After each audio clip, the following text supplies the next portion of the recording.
Yeah. All right.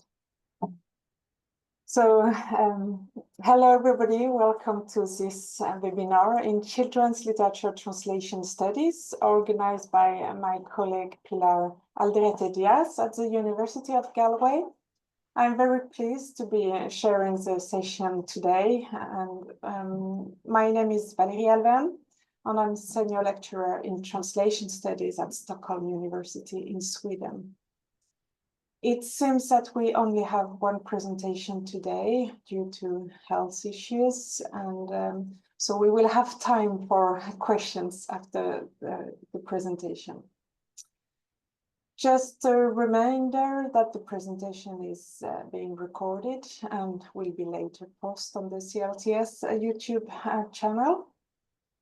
And now I'm very happy to welcome today Sofía Antequera-Manzano.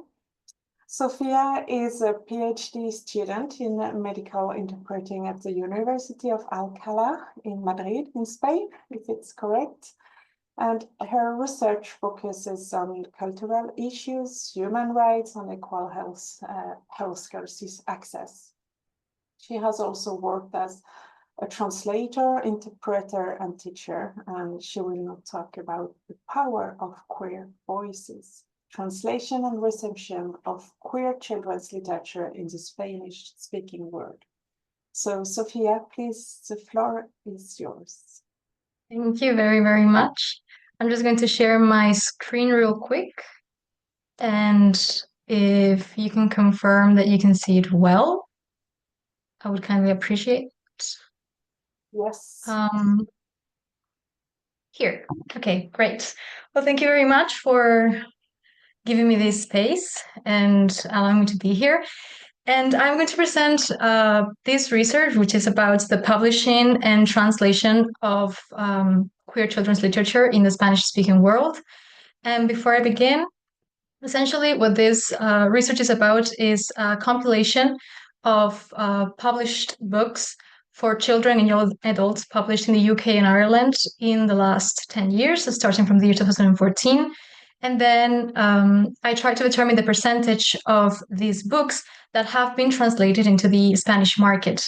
And finally, to give a quick overview of some of the translation decisions that are particular to children's queer narratives.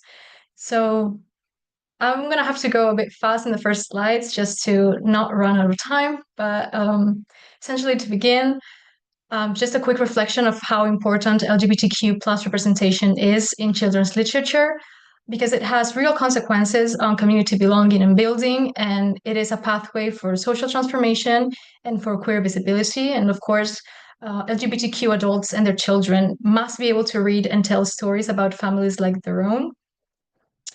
It is a long journey that LGBTQ representation has had in children's narratives.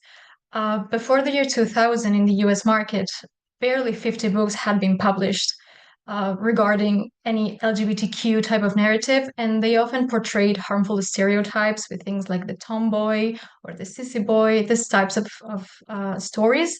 Whereas by the late 90s, we start to see a shift from representing homosexuality as a social problem to representing homophobia as a social problem.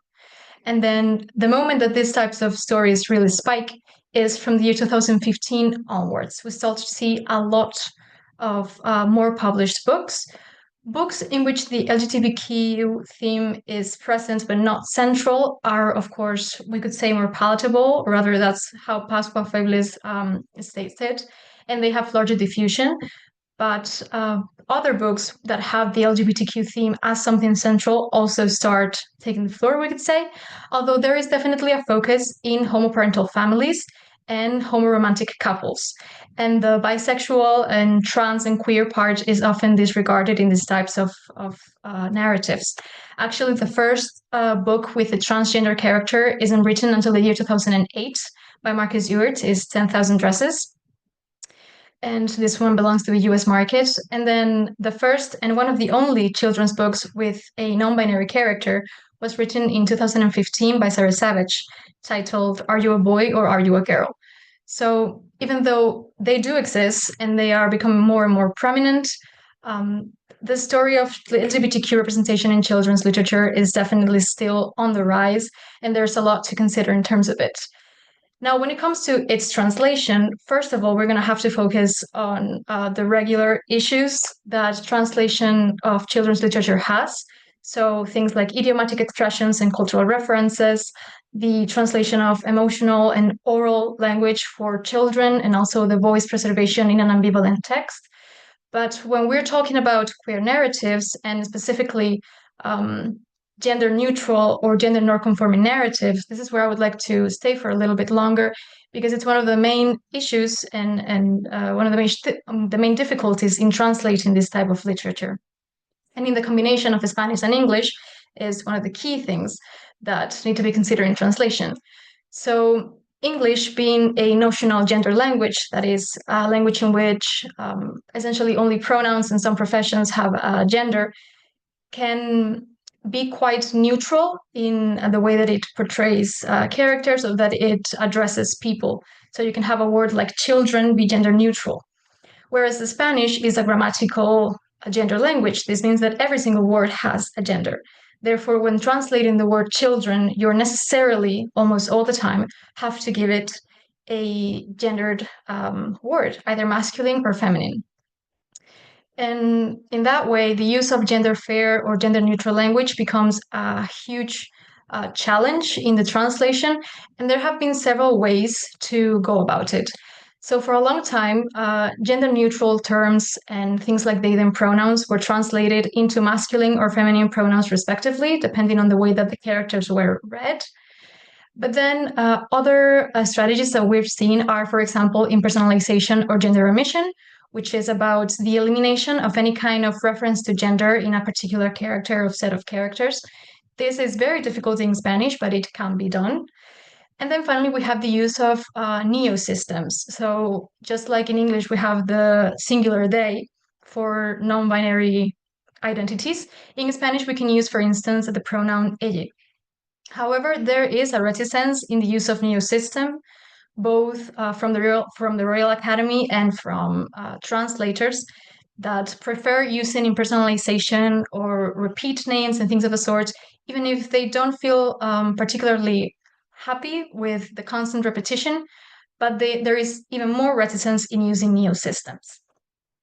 So having all of this in mind, we dive into this particular research, which is about the creation of a database of children and young adult books published in the UK and Ireland since the year 2014. We decided to focus in the UK and Ireland as a sort of preliminary research, but the intention is expanding it to the US and Canadian markets in the future.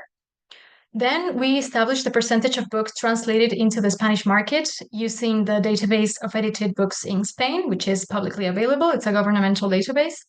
And then finally, I'm just going to present a couple of translation decisions based on the books She's My Dad by Sarah Savage and Who Are You? The Kid's Guide to Gender Identity. So throughout this research process, first of all, we checked a wide variety of databases to establish which books had been published that told queer narratives and were addressed at children and young adults. We checked national resources such as the British National Bibliography and the British Library, also several NGOs such as Read for Good, Book Trust, Children's Book Ireland. We also checked academic databases and finally social media, so places like Goodreads, and then LGBTQ bookshops like Berkana or Mary Read. And the way that this search was done was through advanced search when talking about national resources by using tags and Boolean operators. And some of the most prolific tags were things like young adult and children, which is just one tag in the National Bibliography of the United Kingdom. We also have juvenile fiction, we have pictorial works, and then in terms of LGBTQ narratives, we saw the tags LGBT, gender identity, transgender children, and transgender youth. In NGOs and bookshops, we searched both by sections and age, and some of them did allow us to search for wide tags like LGBT. And then finally, the most prolific database that we found was Gbook, which is a database of an European project of which the University of Galway was a part of when it existed. And It's essentially a project that gathered all of the children's narratives that had been written up until the year 2021, and that focused on gender identity and gender struggles in general. Unfortunately, that was only available until the year 2021, so we did have to do other or reach other resources to complete the database. And finally, there were a few unavailable databases that would have been very interesting to consult, such as the Stonewall NGO and the Queerlit academic project from Sweden, I believe it is. And here's the database that we came up with. We had the title and author, year, publishing house, and then the country, whether or not it had been translated into the Spanish market, and finally the database or the resource where we found the book originally, and the tags used to find it in the advanced search.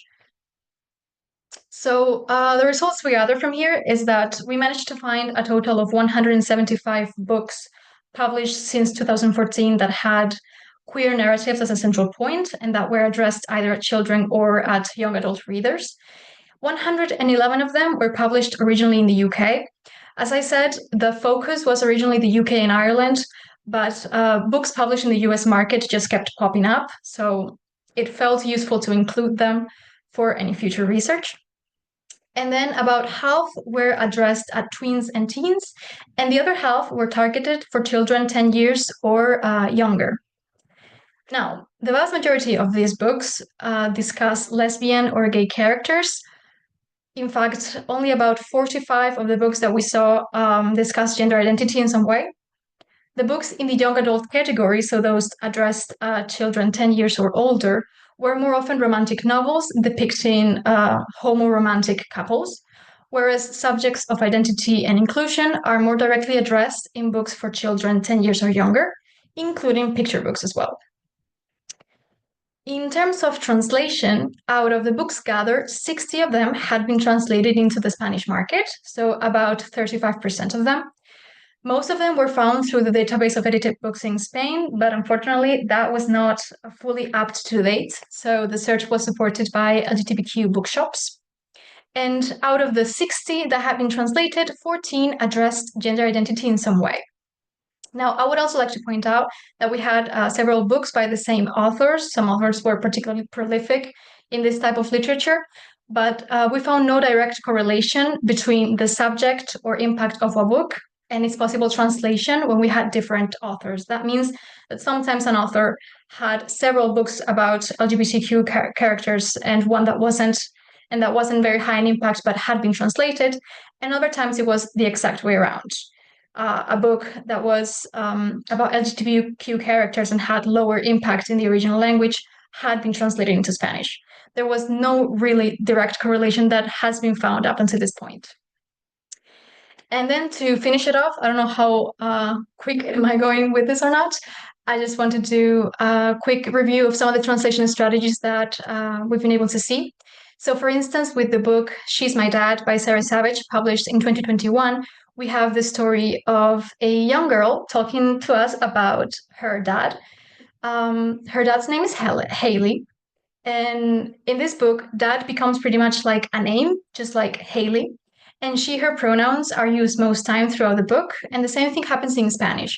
But here I would like to point out just one little excerpt of the book where the main character tells us that her dad is a woman. And she says, she used to be a he, but now she's a she. In Spain, that was translated as antes era un chico y ahora es una chica, which would be she used to be a boy and now she's a girl. And in this way, the translator decided to eliminate the he, him pronoun, perhaps to make the book a bit easier to understand for a younger audience, which could be a very interesting strategy to consider in these types of books. And then, of course, we can see cultural adaptations. For instance, the name of the dad, Haley, becomes Elena in Spanish. And then when it comes to the translation of general gender-neutral language, I wanted to point out the book Who Are You? The Kid's Guide to Gender Identity. ¿Quién eres tú? Una guía para peques sobre la identidad de género. And in this book, it's a book that is translated into Spanish in a completely gender-neutral way. So for instance, a gender-neutral word in English, like kid, is rendered as a gender neutral word in Spanish, peque.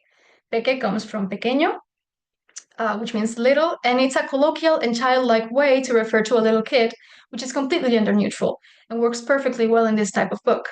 And then other potentially gender terms are also rendered as gender neutral. So we have things like grown-ups that are translated as personas mayores, so older people, and not necessarily adultos, which is the masculine general used for grown-ups generally.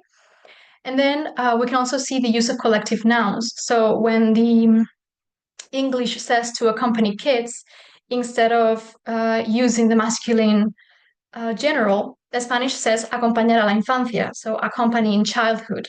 And that way, it creates a gender neutral type of translation. So just some concluding thoughts to end this presentation about the databases.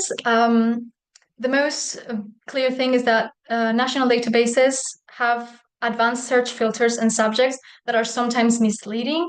That is, sometimes you can find the same tag in two very different types of books, or a book that touches on gender, transgender issues doesn't necessarily have that tag, even though that tag does exist within the database. So there isn't a standardized way of presenting that information. And there is neither a standardized division between the young adult and the children category. In fact, most times they are just one single tag. And then, of course, that not all databases allow search by LGBT or similar tags. So, for instance, the Book Trust, the Scotland NGO, and the Spanish database of published books doesn't allow that kind of a specified search.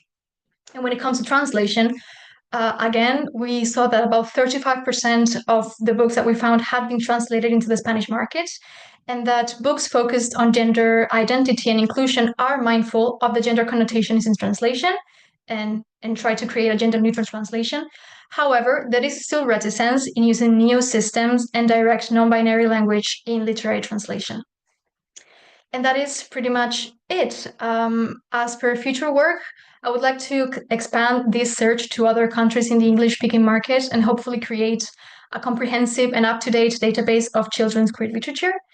And I think it would also be very useful to create an analog database for children's queer literature originally written in Spanish. So that way we could compare exactly the strategies used originally in English and originally in Spanish, and sort of compare the linguistic and narrative decisions to try to contribute to translation studies in this way. So that is pretty much it. Here's my list of references if anyone wants to take a picture. I hope I'm not too over the time, and that is it. Thank you very much. Thank you.